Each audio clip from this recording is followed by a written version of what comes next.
sa lahat, kamuntik nang buntalin si Senator Joel Villanueva. Maisog kami talaga. Ako nasigawan ko si Risa Ontiveros. Sorry ha. Pasensya.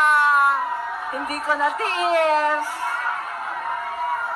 Pasensya po. Talagang ganyan na. Walang overtime sa Senado. Napagod kami. At higit sa lahat, ang ating pinakamamahal VP, Inday Sara Duterte. Duterte! Talaga naman! Na! Talaga naman dahil kay Inday. Ibang-iba ang itsura natin ngayong hapon na ito kesa dating pagtambay sa Rotaraya Mall. Pag nakikita ko kayo dun pakalat-kalat lang tayo sa daan. Pero ngayon, nakapilipinyana mula ulo hanggang tiil. Wala akong masabi, ang bongga.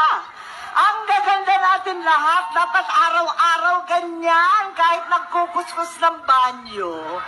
Pwede po ba yun?